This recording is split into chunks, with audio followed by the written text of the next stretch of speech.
읽은 말씀을 가지고 오늘은 엘리야의 승천이 우리에게 주는 교훈, 이런 제목으로 함께 은혜 받기를 원합니다.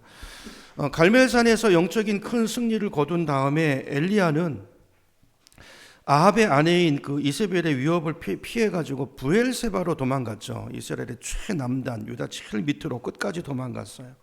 그리고 그것도 부족해가지고요, 못 믿어가지고 하루 길을 더 갑니다. 그래서 광야로 들어가서 광야 안에 있는 한 로뎀 나무 아래 쓰러져요. 그리고 거기서 하나님에게 어떤 기도를 하죠? 하나님, 이만하면 됐으니 나 죽여주세요. 죽여달라고 하나님 앞에 간구합니다. 엘리야가 갈멜산의 큰 영적 승리 후에, 전쟁의 승리 후에 영적 침체에 빠지게 된 것이죠. 침체에 빠지게 된 원인을 우리가 네 가지로 살펴봤었어요. 여러분 기억나시나요? 생각해 보시고요. 하나님께서 먹이십니다. 그죠? 그 체력이 고갈됐음을 알고 재우시고 먹이시고 또 천사를 통해서 어루만지시고 자기 연민에 빠져서 슬픔 가운데 있는, 그죠? 엘리야를 다시 세우세요. 엘리야는요, 갈멜산의 승리 후에 전혀 상황이 변하지 않는 모습을 보고서 영적 침체에 빠졌습니다. 그리고 내가 이제 더 이상 내가 할 일이 없어. 내 사명은 이제 여기서 끝이야. 엘리야는 아마 이렇게 생각했던 것 같아요. 그래서 로뎀 나무 아래에서 그가 기도하죠. 하나님, 넉넉하오니 내 생명을 이제 좀 데려가 주십시오. 여기 넉넉하오니가 무슨 뜻입니까? 할 만큼 했다 그 말이에요. 하나님 나 할 도리 다 했어요. 근데 상황이 변하지 않아요.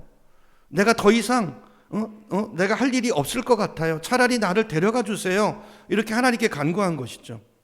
엘리야는 자기가 감당해야 될 사명이 이제 다 했다고 생각했던 것 같아요. 자, 그런데 말씀을 보면 그렇지 않았습니다.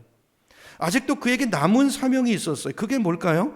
열왕기상 19장으로 가보겠습니다. 우리 스크린을 보셔도 되고요, 찾을 수 있는 분들은 한번 찾아보시죠.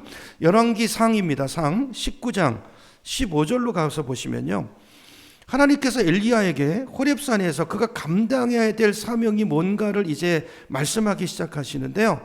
자, 15절을 제가 읽겠습니다. 15절. 여호와께서 그에게 이르시되 너는 내 길을 돌이켜 광야를 통하여 어디로 가라고요? 다메섹으로 가라. 다메섹으로 가서, 이게 아람이잖아요.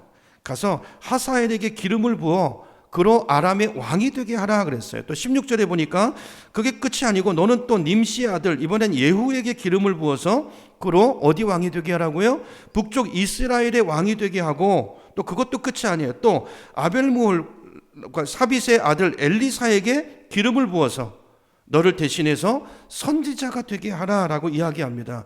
그러니까 세 가지 과업을 주셨죠. 세 가지 명령을 하셨어요. 그러니까 엘리야가 아직도 감당해야 될 사명이 남아있다는 것입니다. 남아있다는 것. 세 가지. 첫 번째는 뭐예요? 아람 나라 왕을 세우라는 거. 아람 나라 왕. 누구를요? 하사엘을 아람의 왕으로 세워라. 두 번째는 예후를 북쪽 이스라엘의 왕으로 세워서 기름을 부으라. 그죠? 그래서 우리가 열왕기하를 보게 되면 예후가 북쪽 이스라엘의 10번째 왕이 되잖아요. 그죠? 엘리야가 기름을 부은 세운 거예요. 뿐만 아니라 세 번째로 너 다음에 너를 이어서 이스라엘을 영적으로 이끌어 나갈 선지자로 엘리야에게 기름을 부어 세우라고 주님께서 명령하세요. 근데 이 세 가지가 전부 다 중요한 일이잖아요. 그렇잖아요. 국가의 왕을 세우고 그 민족을 이끌어갈 영적 지도자를 세우는 이 일이 엘리야가 감당해야 될 사명이었던 거예요. 사명이었던 거예요.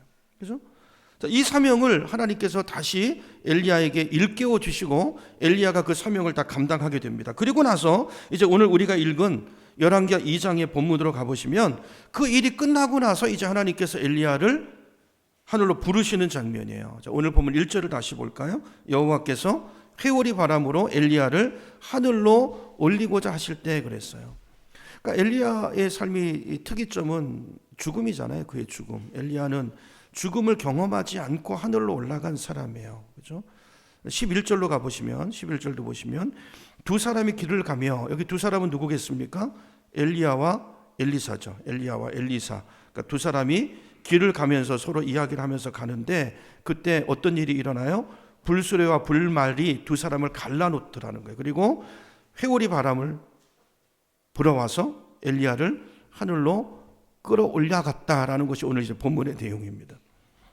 우리가 흔히 생각할 때는 주일학교 때 저도 그렇게 들었던 것 같은데, 엘리야가 불수레와 불말을 타고 올라갔다 이렇게 생각할 수 있는데 그게 아니죠. 정확하게 말하면 불수레와 불말은 두 사람 사이를 갈라놓은 것이고요. 정확하게 말하면 엘리야는 회오리 바람을 타고 올라간 것이죠. 그렇죠? 오늘 본문이 그렇게 말하죠. 그러니까 엘리야는 어쨌든 죽음을 경험하지 않고 살아있는 모습으로 하나님께서 그를 데려가셨다는 거예요. 자, 성경에는 이렇게 엘리야뿐만이 아니라 죽지 않고 살아서 하늘로 승천한 사람들이 3명이 나와요. 3명. 그렇죠? 첫 번째 사람은 엘리야고 또 누가 있죠?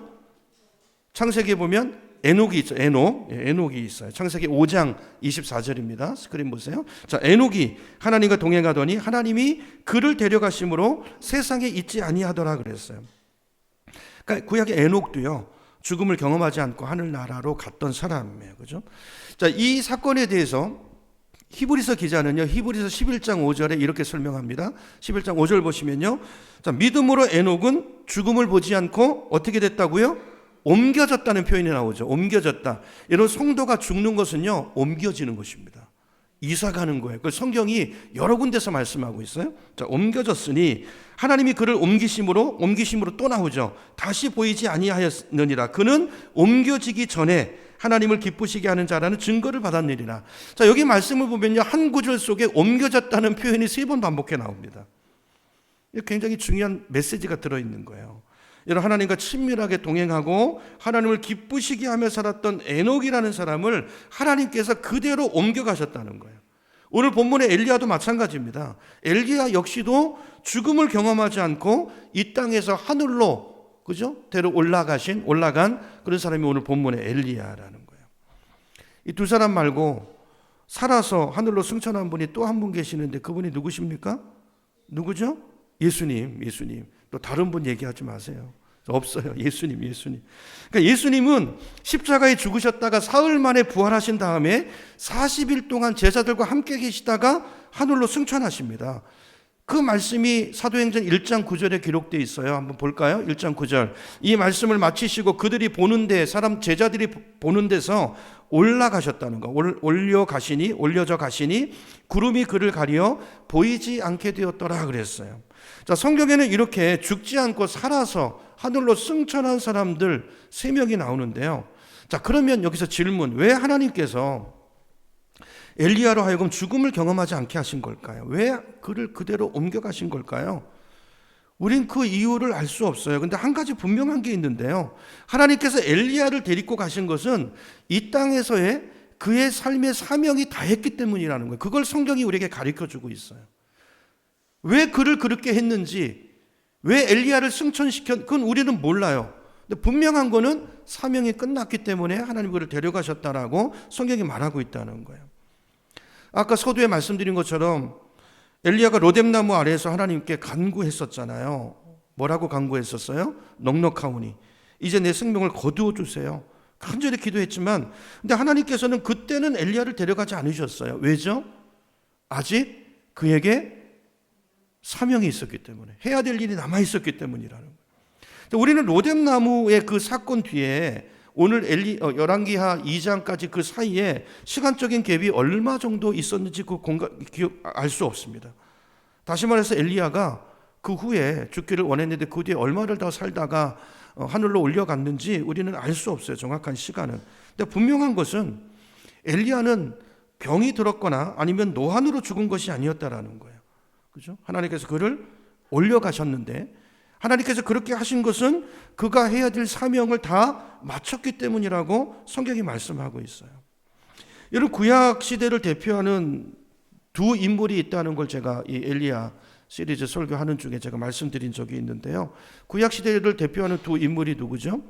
모세와 엘리야죠. 그죠? 모세와 엘리야. 그래서 예수님께서 복음서에 보면 변화산에 올라가서 영광스럽게 변화된 모습으로 구약을 대표하는 이 두 인물을 만나시는 장면이 기록되어 있잖아요. 근데 우리가 성경을 보게 되면 이 모세와 엘리야 두 사람의 그 공통점이 많이 있어요. 공통점이 되게 많이 있어요. 예, 공부해 보면 좀 재밌는데요. 제가 다 오늘 그걸 다 열고 할 수는 없고 하나만 그 중에 말씀드리면 모세와 엘리야의 공통점이 뭐냐면요. 두 사람 다 이 땅에 무덤이 없다는 거예요. 엘리야도 무덤이 없고 모세도 무덤이 없습니다. 엘리야는 말씀드린 것처럼 뭐 죽음을 경험하지 않고 하늘로 옮겨져 간 사람이기 때문에 당연히 시신도 없고, 그러니까 따라서 무덤이 없는 것이 당연하죠. 근데 모세는 엘리야처럼 승천한 것이 아닌데 성경은 엘리야의 무덤이 없다고 말해요. 그죠? 모세가 어디에서 죽었습니까? 성경을 보면, 신명기를 보면 느보산에서 죽잖아요. 느보산에서 하나님께서 그 가나안 땅을, 약속의 땅을 들어가게는 못하시고 바라보게 하신 다음에 이제 모세를 데려가시는데요. 성경을 한번 찾아보죠. 신명기 34장 5절을 보겠습니다. 스크린을 보시면 5절 제가 읽어볼게요. 이에 여호와의 종 모세가 여호와의 말씀대로 모압 땅에서 죽었다고 돼 있죠. 6절 벳부올 맞은편 모압 땅에 있는 골짜기, 여기가 어디입니까? 느보산 골짜기. 느보산에 올라가서 내려다 본 뒤에 골짜기 어떻게 됐다고 말씀해요? 장사되었다라고 말씀해요. 그러니까 모세는 살아서 하늘로 올라간 것이 아니고 분명히 여기 장사되었다고 기록하고 있어요. 근데 중요한 것은 오늘날까지 그가 묻힌 곳을 아는 자가 없다라는 거예요. 여러분 생각해 보세요. 이 말씀의 의미가 뭘까? 여러분, 사람이 모세를 장례를 치렀다면 그 무덤을 모를 리가 없잖아요. 사람이 이어져 내려올 거 아니에요? 당연히 알겠죠. 자, 그런데 오늘 말씀을 보면 오늘까지 그의 묻힌 곳을 아는 자가 없다라는 거예요. 그러니까 이 말은 무슨 말이겠습니까? 모세를 사람이 장사 지내지 않고 하나님께서 모세를 장사 지냈다는 이야기가 되는 거예요. 어쨌든 엘리야와 모세 두 사람의 공통점 중에 하나가 뭐냐면요, 시신을 찾을 수 없고 무덤이 없다는 거예요. 무덤을 모른다는 거예요. 없다는 거예요. 근데 사실 모세는요, 성경을 보면 하나님이 데려가실 때 모세는 죽고 싶지 않았습니다. 아까 엘리야는 날 죽여달라고 했지만 모세는 죽고 싶지 않았어요. 모세는 더 살고 싶었습니다. 왜냐하면 생각해 보세요. 모세가 여기까지 오는데 얼마나 많은 고생과 수고를 하면서 여기까지 왔습니까?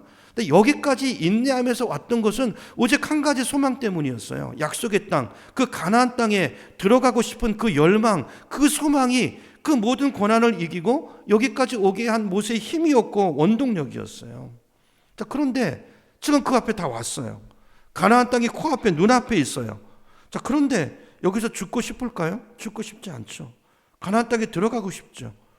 자, 그런데 하나님께서 안 된다고 말씀하세요. 여기까지. 그죠? 너는 여기까지야. 너는 더 이상 살 수 없어. 하나님께서 단호하게 말씀하세요. 여러분 생각해 보세요. 하나님께서 너는 가나안 땅에 들어갈 수 없다고 말씀하시면서 느보산에 올라가서 그 땅을 내려다보기는 하셨는데 모세가 가나안 땅을 내려다보면서 어떤 생각을 했을까요? 그동안 지나왔던 그 모든 과정들, 고난의 순간들이 주마등처럼 스쳐 지나가면서 그 땅에 대한 열망이 더 강해지지 않았을까요? 그렇죠? 그 산에 올라가서 보니까 다 보이는데, 그죠? 내가 조금만 더 살았으면, 하나님이 조금만 더 살게 해주시면, 내가 저 땅을 한번 밟아만이라도 봤으면 좋겠는데, 그죠? 그래서 모세가 하나님 앞에 간절히 기도하잖아요. 신명기 3장 25절에 보니까 모세가 이렇게 기도합니다. 구하옵나니 나를 어떻게 하사? 건너가게 하사 요단 저쪽에 있는 아름다운 땅, 아름다운 산과 레바논을 보게 하옵소서. 그래서 보게 하옵소서. 여러분, 모세가 얼마나 간절하게 하나님 앞에 매달려서 기도했을까요? 하나님, 내가 여기까지 왔는데, 내가 여기까지 온 것은 저 땅에 대한 소망과 희망 때문이었는데, 하나님, 나 저기 좀 들어가면 안 될까요? 내 생명을 조금 더 연장해 주시면 안 될까요? 내가 저거 하나 바라보고 살았는데 하나님, 저 땅을 한번 밟아만이라도 보면 안 될까요? 주님, 나에게 조금만 더 시간을 주세요.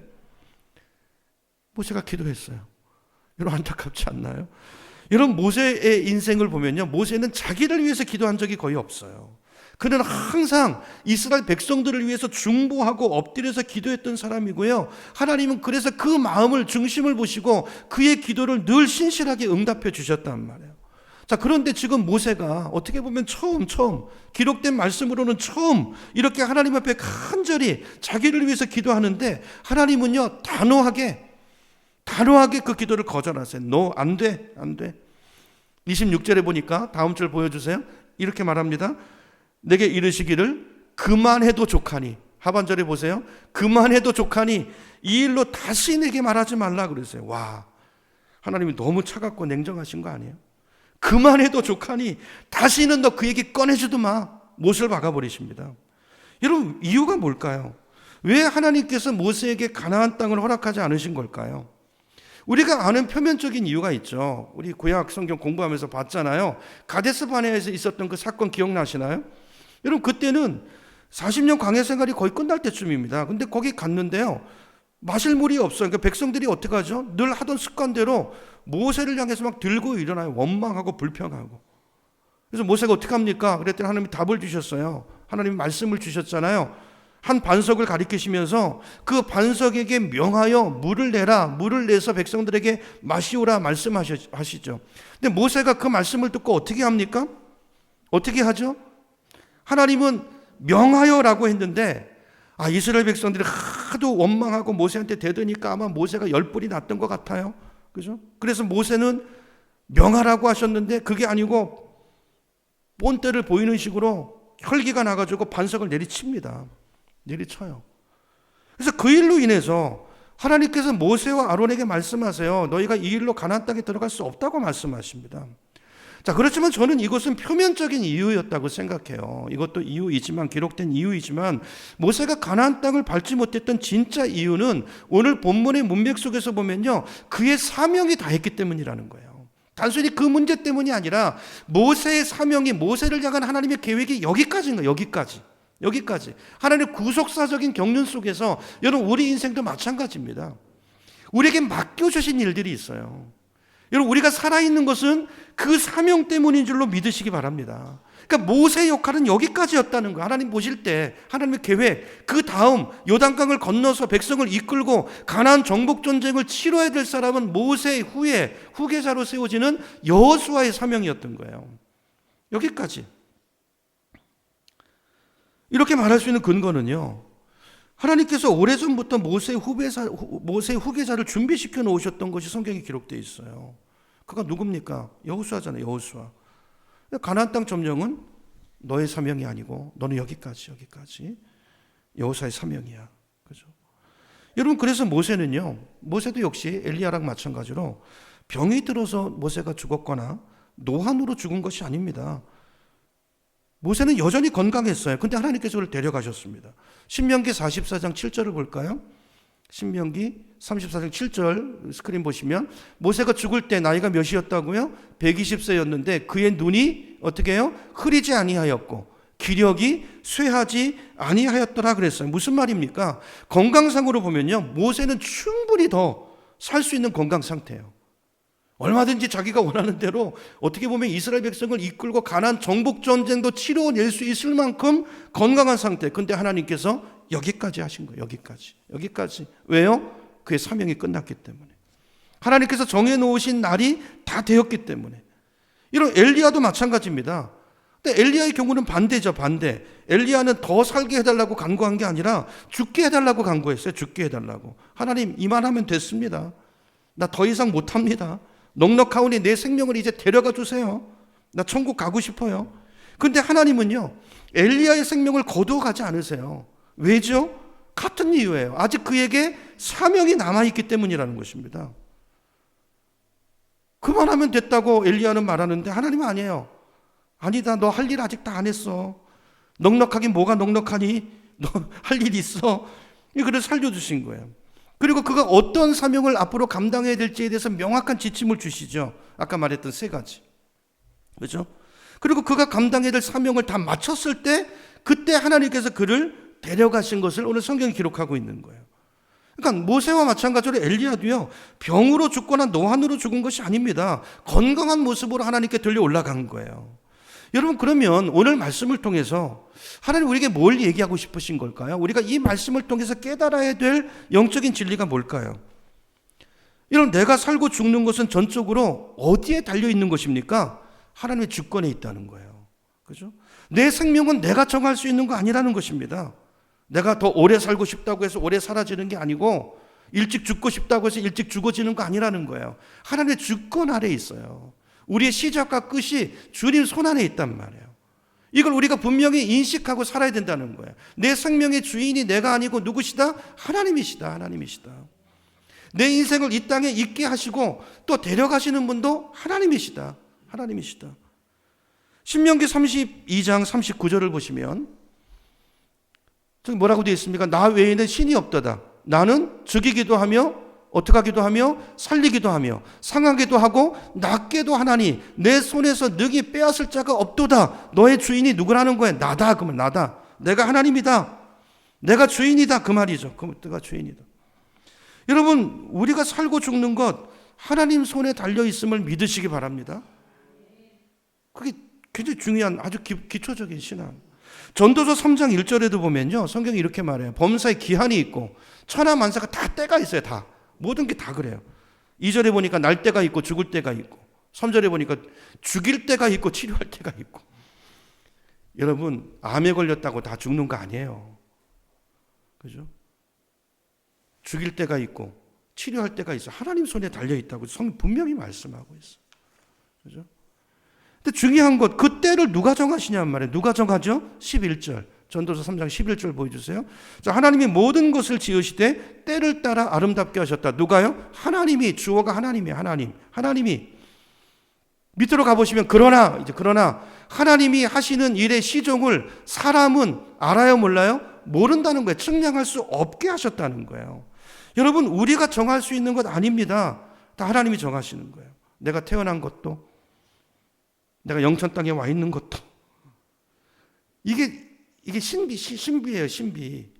내가 하지만 내가 하는 모든 이 자유의지 결정이 하나님의 섭리 안에 있는 거예요. 하나님의 섭리 안에서 움직이는 거예요. 내가 태어난 것도 그러므로 하나님이 정하신 그때에 내가 태어난 것이고요. 왜요? 그때 내가 그 자리에서 내가 해야 될 일이 있기 때문에. 그리고 내가 가는 것도 하나님이 정하신 그때 내가 주님께 가는 것입니다. 왜요? 그 사명이 다 맞춰졌기 때문에. 그렇기 때문에 내가 더 살고 싶다고 해서 더 살 수 있는 거 아니고, 반대로 내가 죽고 싶다고 해서 죽는 것도 아니라는 거예요. 내가 살고 죽는 것 전적인 하나님의 주권이고 주님의 손 안에 있다는 것을 믿으시기를 축복합니다.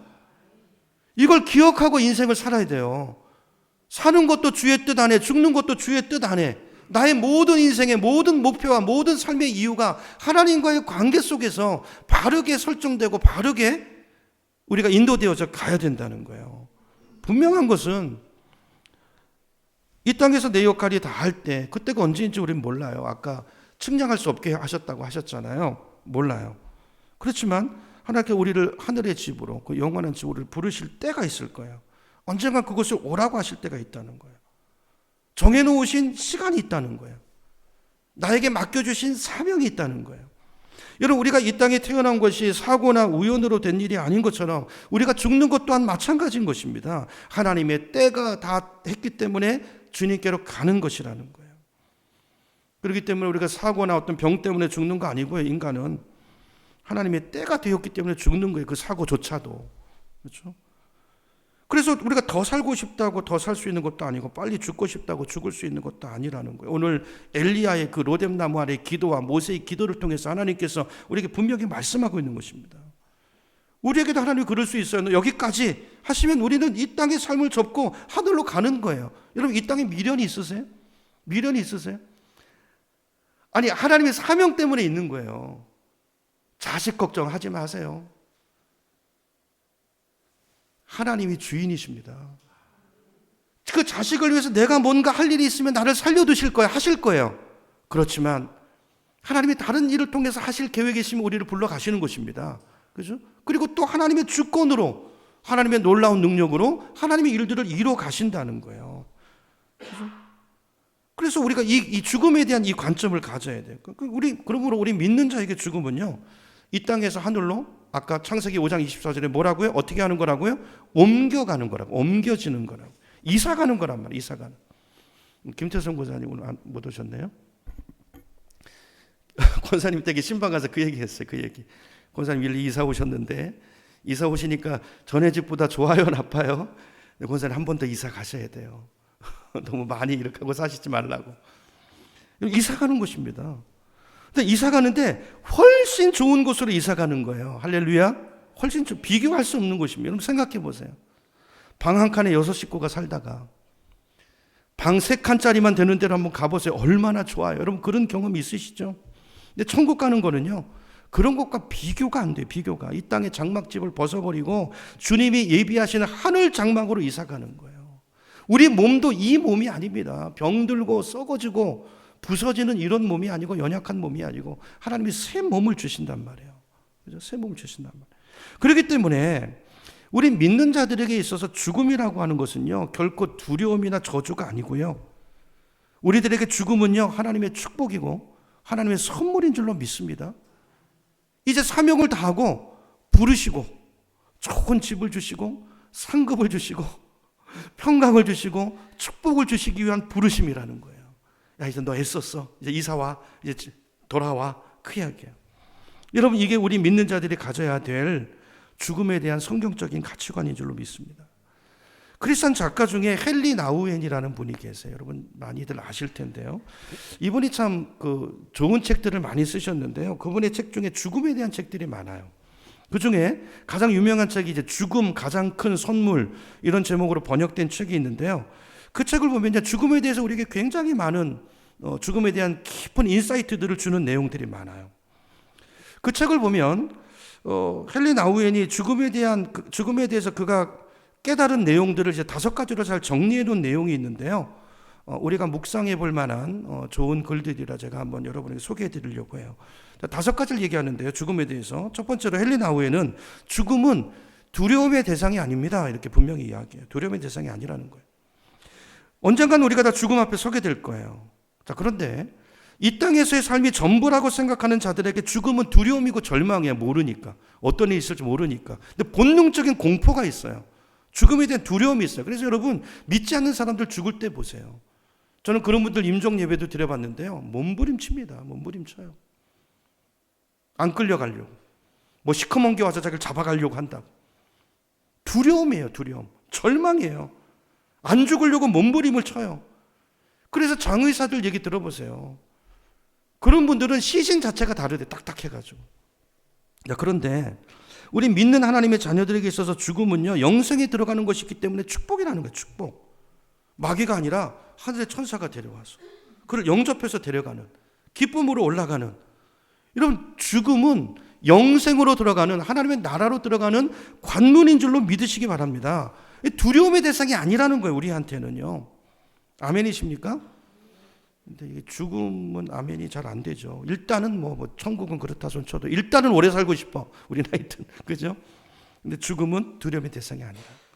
두 번째로, 죽음은 관계 완성이다, 이렇게 말했어요. 이게 무슨 말일까요? 관계 완성이래요. 그러니까 죽음은 삶의 끝이 아니고 새로운 시작이라는 거예요. 관계 단절이 아니고 더 깊은 관계로 이어지는 과정이라는 것입니다. 예를 들어서 우리 중에 누구 한 분이 이제 천국에 가셨다고 해보죠. 우리가 장례식을 치르잖아요. 그럼 그게 영원한 이별이 아니고 단절이 아니고 잠시 헤어지는 거예요. 천국에서 다시 만나는 것입니다.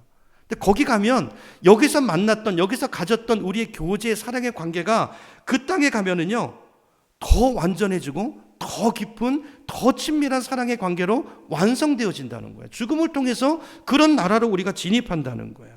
그렇기 때문에 여러분, 이 땅에 살아있는 동안에 이런 주 안에서 맺으신 여러분의 모든 관계는 죽음 이후에도 계속 이어진다는 걸 기억하시고 잘하시기 바랍니다. 잘하세요. 천국에서 계속 보셔야 돼요. 계속 영원토록 보셔야 돼요. 그래서 헨리 나우엔은 죽음은 관계 완성이다 그랬어요. 완성이다. 세 번째로, 죽음은 병들고 연약한 육신에서 벗어나는 영원한 치유라고 그랬어요. 영원한 치유. 죽음이 치유라는 거예요, 여러분. 치유. 여러분, 이 말씀이 공감이 되시나요? 그래서 죽음은 하나님이 우리에게 주시는 가장 귀한 선물이다 그래서 그 책 제목이에요. 영원한 치유를 주시는. 그죠? 가장 귀한 선물이라는 거, 우리에게 주시는. 그러니까 죽음이 복이에요, 복. 그죠? 복으로 들어가는 그 통로라는 것입니다. 그리고 이렇게 말해요. 그리고 예수님의 죽음처럼 우리의 죽음도 누군가에게 위로가 되고 소망이 되는 선물이 될 수 있다고 말해요. 여러분의 죽음을 이렇게 생각해 보셨나요? 내 죽음이 누군가에게 복이 되고 누군가에게 구원이 되고 누군가에게 생명을 주는, 여러분의 죽음이 그런 죽음이 되기를 사모하시고 기도하시기를 축복합니다. 제 경우에는요, 얼마 전에 천국 가신 우리 장모님의 죽음이 그랬어요. 장모님의 죽음이. 장례식 때요, 그 가족들이 모르는 사람들이 막 와요. 전에 받아서 은혜 받고, 그래서 구원 받아서 내가 어머니의 이 권사님의 그 사랑과 그 섬김으로 내가 이렇게 구원받았는데, 내가 와서 인사도 못 드렸는데 먼저 가셨다고 해서 애통하는 이런 분들이 많이 계셨어요. 여러분, 내 죽음이 내 후손들과 누군가에게 위로와 소망을 주는, 저렇게 살아야 되는구나, 저렇게 죽어야 되는구나, 여러분, 그 사람의 가치는요, 어떻게 보면 장례식 때 명확하게 판단이 돼요. 장례식 때 정말입니다. 여러분, 우리의 죽음이 이와 같은 죽음이 될 수 있다는 사실을 여러분 기억하시고, 지금부터 죽음을 잘 준비하시며 살아가는 저와 여러분 되기를 축원합니다. 자, 그렇다면 죽음을 잘 준비하는 방법이 뭘까요? 5가지가 있는데 다 비슷한 내용이라 결론입니다. 자, 어떻게 죽음을 잘 준비할까요? 헨리 나우에는요, 죽음을 잘 준비하는 가장 유일한 방법은 오늘을 사랑하면서 사는 것이다 그랬어요. 와닿으시죠? 더 중요한 얘기죠. 그죠? 그러면서 한 가지 더 이야기하는데요, 공동체의 중요성에 대해서 말합니다. 죽음을 앞둔 사람들, 믿음의 그 깊이 여부에 따라서 죽음에 대해서 공포를 느끼고 또 질병으로 고통당하는 분들 많이 있잖아요. 자, 그런 분들을 잘 죽음을 받아들이고 맞아들일 수 있도록 돌보는 사역, 이게 교회의 가장 중요한 사역 중에 하나라는 거예요. 그리고 고통받는 사람들과 함께 해주는 것 자체가 주님과의 거룩한 동행이라는 이야기를 헨리 나우엔이 해요. 이분은 실제로 그런 삶을 살았던 분이죠. 이분은 석학 중에 석학입니다. 근데 말년을 장애우들을 돌보는 그 공동체 안에서 살다가, 평범하게 살다가 그렇게 돌아가셨어요. 영혼들을 섬기다가. 그분이 그렇게 말해요. 여러분, 한마디 한마디가 참 우리가 깊이 생각할 수 있는 그런 내용들이라고 생각합니다. 저와 여러분도 언젠가는 주님 앞에 서게 될 텐데, 이런 죽음에 대한 성경적인 바른 가치관을 가지시고 지금부터 아름다운 죽음을 잘 준비해 가시는 우리 모두가 되기를 소망합니다. 인간의 생사화복은요, 다 주님 손에 있는 거예요. 거기에 너무 애착을 갖지 마세요. 하나님께 맡기세요. 하나님께 맡기세요.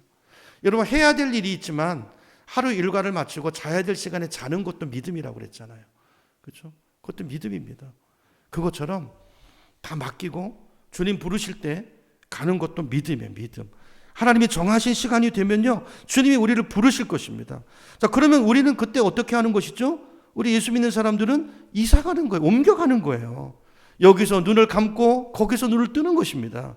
이 땅에서 하늘나라로 옮겨가는 거예요. 하나님과 더 깊은 관계로 나아가는 것이고, 더 놀라운 은혜 가운데 들어가는 것이고, 완전한 치유로 나아가는 것, 그것이 우리 성도의 죽음임을 믿으시기를 축복합니다. 그래서 주님이 부르시면 어떻게 해야 돼요? 안 죽으려고 막 그렇게 하지 마시고 이제 내가 이사 갈 때가 됐구나. 여러분, 이사 가는 거예요. 이사 가는 것입니다. 믿으십니까? 아멘. 이사 가는 거예요. 내가 이제 하나님이 이제 집에 갈 때가 됐구나. 이제 여기서 내 사명이 다 끝났네. 내 역할이 여기까지네. 여러분, 자기도 위로하시고 애썼어. 그래, 최 목사 애썼다. 여러분, 이렇게 생각하시면 된다는 거. 아멘이시죠? 간단하죠? 이게 우리 크리스찬의 죽음관이에요. 죽음관. 다만 바라기는 우리 모두가 다 그 길을 가게 될 텐데 언제인지 몰라요. 누가 먼저 갈지 몰라요. 자, 그런데 제가 담임 목사로서 우리 교우들을 위해서 간절히 기도하는 것은 뭐냐면요, 우리는 당연히 이 믿음을 갖고 있기 때문에 죽음 자체를 두려워하지는 않아요. 그렇죠? 그렇지만 하나님 좀 불쌍히 여겨주셔서 우리가 이 땅에 살 때 좀 덜 고통받고 갔으면 좋겠어요. 세상 문제 때문에 좀 너무 속썩이고 고생하지 않고, 어쩌면 내가 사소하는 고생도 있지만 여러분, 또 그 피치 못할 그런 어려운 그 고난 속에 있는 분들도 계시잖아요. 그죠?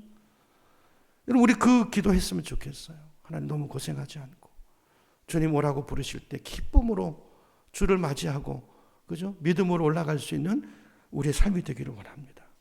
이 기도가 저의 기도고 또 여러분의 기도이기를 축원합니다.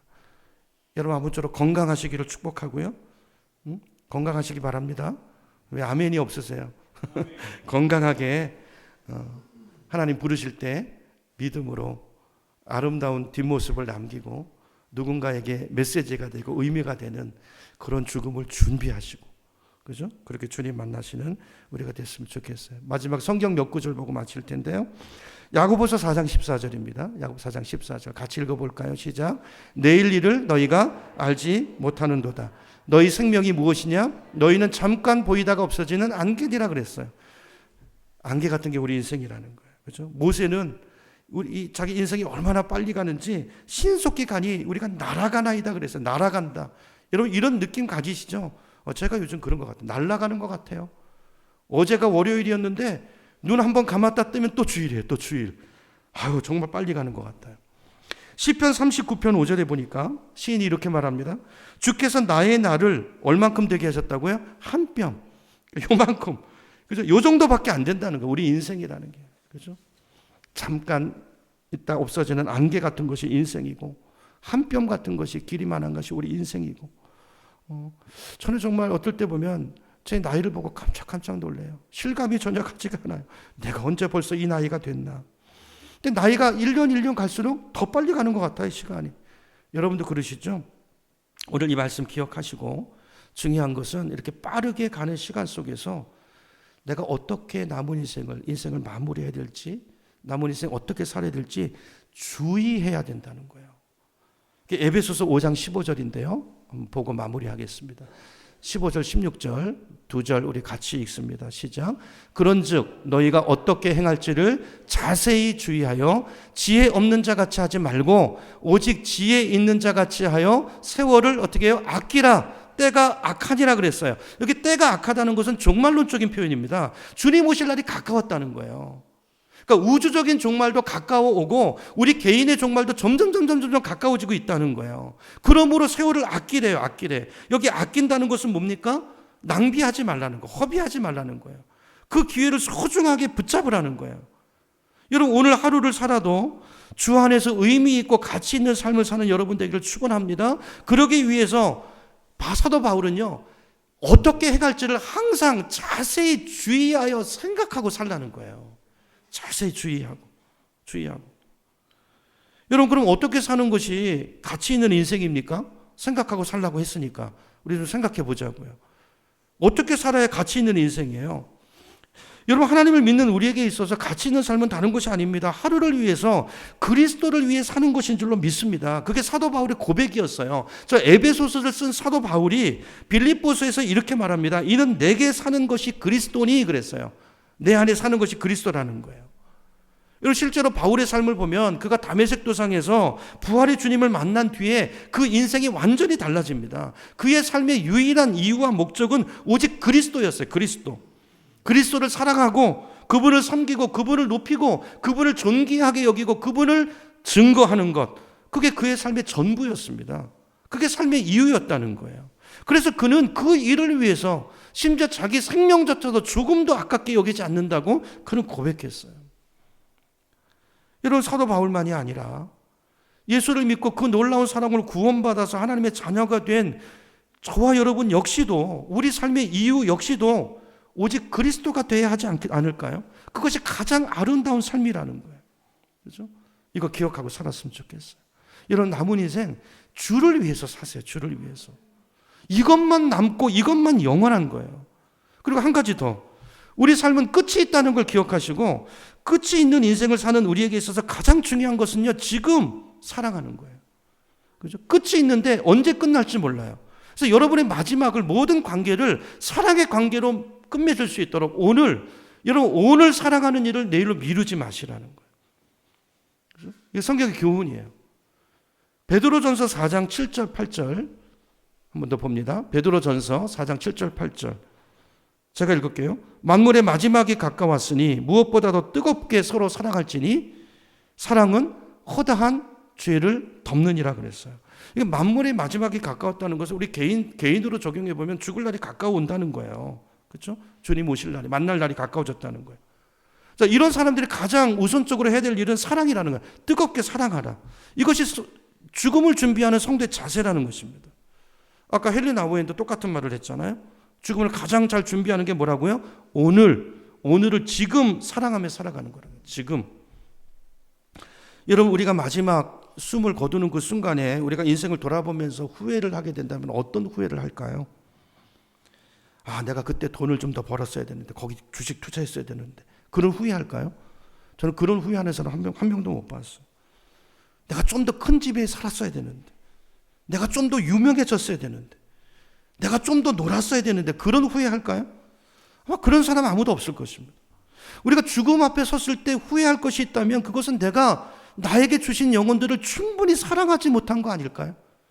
내 자녀, 내 아내, 내 남편, 그죠? 그 아내를 내가 그때 왜 사랑하지 못했을까?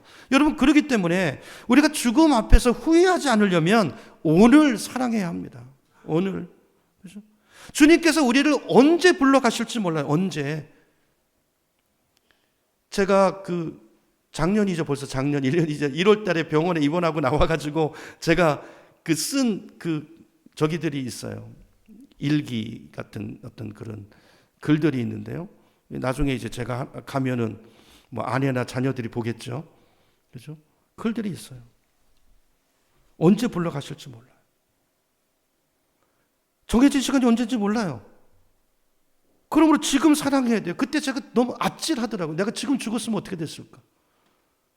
지금 죽었으면 어떻게 됐을까? 그래서 하나님이 안 데려가신 것 같아요. 너 마무리 잘해라. 하나님 기회를 주시는 것 같아요.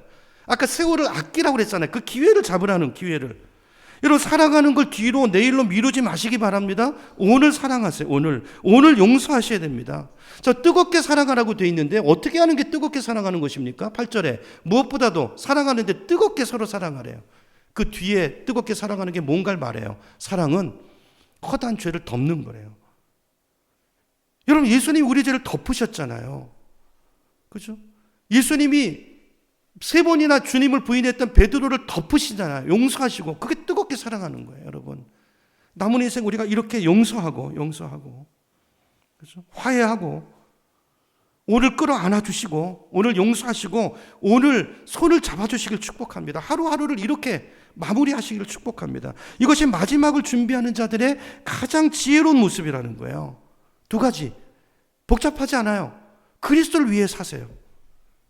어떻게 살 것인가를 주의해서 어떻게 하는 게 하나님을 기쁘시게 하는 거지? 이 질문을 던지란 말이에요. 그렇죠? 그리고 오늘 내가 용서할 사람이 누구지? 오늘 내가 사랑할 사람이 누구지? 그 2가지를 적용하고 실천하며 사는 것, 이것이 크리스찬의 지혜로운 죽음을 맞이하는 성도의 자세인 줄로 믿습니다. 여러분, 우리도 엘리야나 모세처럼 똑같이 그 길을 가게 될 것이기 때문에 오늘 이 본문 2 사람의 죽음을 통해서 하나님이 세미한 음성으로 여러분 각자에게 뭔가 말씀하시는 게 있다면 그 적으시고 실천하시고 나에게 남은 시간을 어떻게 살아야 되는지 주의해서 결단하시고 하루하루 더 주님을 사랑하고 섬기시고, 그죠? 우리에게 주신 관계들을 소중하게 여기시며 사랑하며 사시는 저 여러분 되기를 축원합니다.